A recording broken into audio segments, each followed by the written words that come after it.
semua, Lala di sini. Terima kasih sudah klik video ini, dan buat kamu yang baru pertama kali main ke channel YouTube ini, terima kasih banyak. Kenalin, aku Wulan Fitriani, mahasiswi Ilmu Komunikasi Universitas Andalas. Nah, di video kali ini seperti biasa, aku bakal sharing-sharing lagi bareng teman-teman semua. Tapi kayaknya ada yang beda nih dari video kali ini, karena kali ini aku mau sharing-sharing tentang hal yang sebenarnya itu deket banget sama kita, tapi masih banyak loh ternyata yang belum aware tentang hal itu. Nah, mungkin teman-teman semua udah bisa ngeliat nih di bawah judul juga, ya kan, tentang apa sih topik yang bakal kita bahas. So, langsung aja kali ya, kali ini kita mau bahas tentang konsep diri. Check this out. Oke, tapi sebelum jauh kemana-mana kita ngebahas tentang konsep diri, kita perlu tahu dulu dan kita perlu samakan persepsi nih soal apa itu konsep diri. Nah, jadi sebenarnya aku udah nemu nih beberapa pendapat para ahli soal konsep diri. Iya, biar lebih pasti dan ilmiah aja. Nah, yang pertama aku dapat dari pendapatnya si William D. Brooks. Nah, beliau itu berpendapat bahwa self-concept is just physical, social, and psychological perception of ourselves that we have derived from experiences and our interaction with others. Nah, artinya teman-teman, konsep diri ini adalah sebuah persepsi terhadap fisik, sosial, dan psikologis tentang diri kita sendiri yang kemudian kita peroleh dari pengalaman dan interaksi kita dengan orang lain. Jadi di sini kita bisa lihat bahwa ada kata kunci yang menggambarkan konsep diri, yaitu persepsi. Nah, yang kedua itu ada pendapat dari Atwater nih teman-teman. Jadi Atwater ini mengatakan kalau konsep diri ini merupakan keseluruhan dari sebuah visualisasi diri yang juga meliputi persepsi diri, perasaan, keyakinan, dan nilai-nilai yang berhubungan dengan diri seseorang. Nah, lagi-lagi ada kata persepsi nih di dalam konsep diri ini teman-teman. Jadi bisa kita simpulkan bahwa konsep diri bisa dilihat sebagai sebuah pandangan dan harapan seseorang terhadap dirinya sendiri, termasuk di dalamnya itu pandangan orang lain tentang dirinya, yang meliputi aspek fisik, aspek sosial, kemudian juga aspek psikologi termasuk di dalamnya, yang kemudian juga dibentuk berdasarkan pengalaman pribadi dan interaksi dengan lingkungan sosialnya. Jadi teman-teman, kalau bisa dilihat nih dari kesimpulan tadi, kita juga bisa mengatakan bahwasanya konsep diri ini bisa diibaratkan sebagai sebuah fondasi bangunan ya, yang mana semakin kuat fondasinya, maka akan semakin kuat pula bangunan itu. Artinya, konsep diri kita itu sebagian besar akan menentukan kemana arah dan tujuan hidup kita. Konsep diri kita yang juga memungkinkan untuk bisa menentukan apakah kita bisa atau tidak bersosialisasi dalam lingkungan kita. Jadi, konsep diri itu penting banget ya teman-teman untuk bisa kita pelajari dan untuk bisa kita bangun sedemikian rupa. Selanjutnya berbicara tentang konsep diri nih teman-teman. Sebenarnya ada 4 komponen yang perlu banget kita ketahui dan perlu banget kita pahami kalau kita ngomongin tentang konsep diri. 4 itu diantara yang pertama ada self-ideal, yang kedua ada self-image, yang ketiga ada self-esteem, dan yang keempat ada social self. Nah, kita bakal bahas satu-satu secara ringkas aja. Yang pertama ada ideal self. Ideal self adalah diri yang ideal gitu. Jadi dalam artian bagaimana kita ingin menjadi sesuatu itu ada di self-ideal ini. Mungkin analoginya seperti ini, ketika kita masih kecil, terus kita sering nonton kartun atau misalnya sering nonton Power Ranger, pasti kita berkeinginan untuk bisa menjadi Power Ranger itu gitu. Atau ketika sekarang kita nonton nih sesuatu atau kita nonton orang di televisi atau mungkin kita mengenal seseorang yang menurut kita dia punya karakter yang baik, dia punya attitude yang baik, dia punya pemikiran yang cerdas, kemungkinan kita merasakan bahwa oh saya ingin jadi seperti dia, oh kalau bisa saya pengen jadi seperti dia. Itu adalah self ideal dari tiap masing-masing orang. Nah, kalau misalnya kita bawakan ke dunia pendidikan misalnya, self-ideal orang-orang atau self-ideal seorang pelajar atau mahasiswa adalah mendapatkan nilai yang baik, kemudian bisa aktif organisasi, dan juga bisa membangun relasi yang baik dan lain sebagainya. Itulah yang dinamakan dengan self-ideal atau diri yang ideal yang kita inginkan. Kemudian yang kedua ada self-image, di mana self-image ini bisa dibilang juga sebagai sebuah citra diri. Bagaimana kita memandang diri kita sendiri, bagaimana kita menilai diri kita sendiri, dan juga bagaimana kita menanamkan pola-pola pikiran untuk diri kita sendiri. Misalnya begini, ketika kita bercermin dan kita melihat diri kita sendiri, apa yang kita pikirkan tentang diri kita? Apakah kita memikirkan hal-hal seperti, oh saya adalah orang yang percaya diri gitu, atau saya adalah orang yang bersemangat, saya saya adalah orang yang kreatif dan saya sadar bahwa kelemahan saya adalah mungkin saya sedikit individualis, kemudian juga saya adalah orang yang sedikit egois dan lain sebagainya. Maka ketika kita telah berhasil menanamkan self image dalam diri kita atau citra diri yang kemudian kita bangun untuk diri kita, nantinya ketika kita belajar atau ketika kita melakukan sesuatu, kita jadi lebih siap untuk menghadapi hal tersebut. Artinya kita akan lebih mempersiapkan hal tersebut secara lebih matang agar kita mampu dan kita bisa, karena kita percaya diri kalau kita mampu gitu.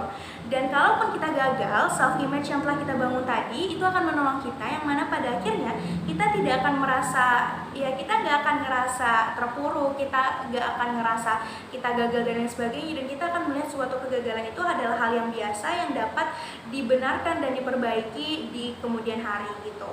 Nah, yang ketiga itu adalah self esteem. Self esteem adalah harga diri, di mana harga diri inilah yang menentukan bagaimana seseorang ini akan bersikap. Dalam artian semakin beriringan berjalannya self image dan self ideal, maka akan semakin tinggi juga harga diri atau self esteem ini, teman-teman. Nah, yang terakhir itu ada social self, itu bagaimana orang-orang menilai diri kita gitu.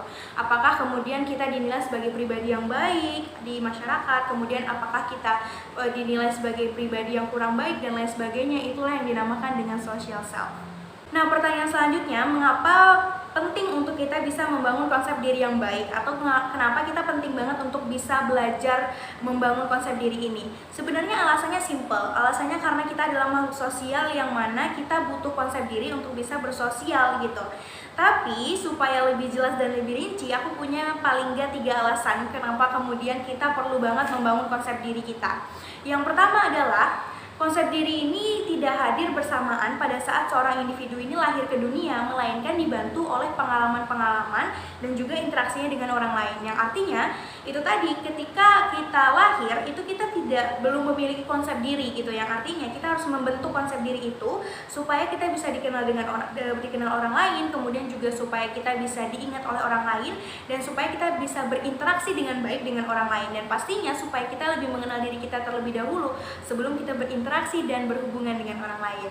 Nah, alasan yang kedua adalah karena konsep diri ini berperan penting nih teman-teman dalam menentukan cara kita sebagai seorang individu dalam bersikap dan merespon terhadap kehidupan kita, kehidupan sosial kita gitu. Karena ketika kita dianggap ketika kita memiliki konsep diri sebagai orang yang percaya diri, ya maka kita akan bersikap layaknya orang yang percaya diri, dan kemudian itu akan berimpact pada bagaimana kita merespon orang lain, bagaimana kita juga berinteraksi dengan orang lain gitu. Jadi bagaimana kita dibangun, bagaimana konsep diri kita terbangun, itu juga bagaimana akan melahirkan bagaimana respon kita terhadap orang lain gitu dalam lingkungan kita. Nah, yang ketiga adalah konsep diri akan mempengaruhi dan mengubah cara pandang seseorang terhadap lingkungannya gitu. Ya, jadi ketika kita dipandang baik, atau misalnya ketika kita mendirikan atau menjadikan konsep diri kita sebagai orang yang ramah, kemudian sebagai orang yang mudah membantu gitu ya, atau sebagai orang yang penolong dan lain sebagainya, maka kita akan mengubah cara pandang kita ke masyarakat bahwasanya oh iya, saya harus bisa bersikap baik dengan masyarakat karena masyarakat pun bersikap baik dengan saya. Namun sebaliknya, jika konsep diri yang terbangun dalam diri kita adalah hal-hal yang kurang baik, seperti misalnya pelawan, pemarah dan lain sebagainya, maka hal tersebut juga yang membuat kita akhirnya memandang lingkungan kita seperti yang lingkungan kita tidak bisa beradaptasi dengan kita, atau mungkin kita yang tidak bisa beradaptasi dengan lingkungan kita, yang pada akhirnya setiap melihat lingkungan kita selalu emosi, selalu marah dan lain sebagainya. Jadi penting banget untuk kita membangun konsep diri kita sebaik mungkin agar nantinya kita bisa bersosialisasi dengan baik di lingkungan kita. Nah teman-teman, tadi kan kita udah tahu nih dan kita udah sama-sama paham konsep diri itu apa, kemudian juga pentingnya membangun konsep diri, terus komponen-komponen dalam konsep diri. Nah, selanjutnya kita perlu banget tahu gimana sih caranya membangun konsep diri gitu. Tapi sebelum masuk ke caranya nih, aku mau teman-teman coba perhatiin deh skema di samping. Nah, skema di samping adalah skema pembangunan konsep diri yang disampaikan oleh Elizabeth Behurlop. Nah, Elizabeth ini membagi konsep diri ini ke dalam sebuah hierarki gitu loh teman-teman. Jadi ada 2 nih yang dibagi oleh Elizabeth Behurlop. Yang pertama ada konsep diri primer, dan yang kedua ada konsep diri sekunder.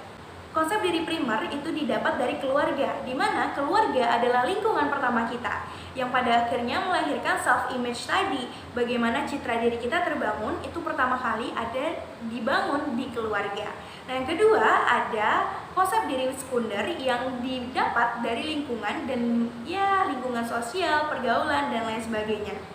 Nah, konsep diri sekunder ini akan melahirkan yang namanya social self. Ya, yang namanya juga di lingkungan sosial berarti akan ada terlahir social self. Bagaimana orang lain menilai kita, bagaimana kemudian orang lain berpersepsi tentang kita, itu akan menjadi sebuah konsep diri yang terpatri dalam diri kita. Nah, konsep diri sekunder dan konsep diri primer ini saling berkaitan, di mana adanya konsep diri sekunder ini akan mempengaruhi konsep diri primer dengan melahirkan yang namanya ideal self ini.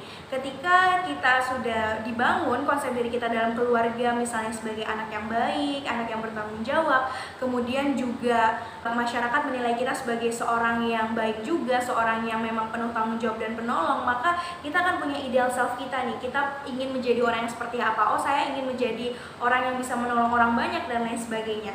Gitu. Jadi hierarki yang dimaksud dari Elizabeth B. Hurlock adalah seperti itu. Jadi bisa dipahami ya teman-teman. Nah, teman-teman, kita masuk ke bagian intinya nih. Gimana sih sebenarnya konsep diri ini terbangun gitu dalam diri kita? Jadi, konsep diri ini bisa diibaratkan sebuah meja yang memiliki kaki-kaki meja. Bedanya adalah apa bahan-bahan atau bagaimana kaki meja tersebut dibentuk. Apakah dengan hal-hal yang positif atau dengan hal-hal yang negatif. Nah, ada beberapa komponen penting juga yang perlu kita lihat tentang memahami konsep diri sebagai meja tadi, teman-teman. Yang pertama, kita harus lihat dulu orang yang meletakkan atau membuat kaki meja tadi.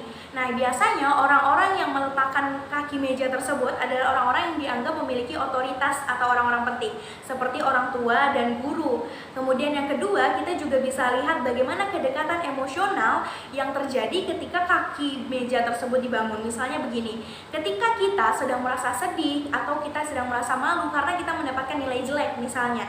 Kemudian di sana kan ada emosi yang terdapat di dalamnya, ada emosional yang mendalam di sana.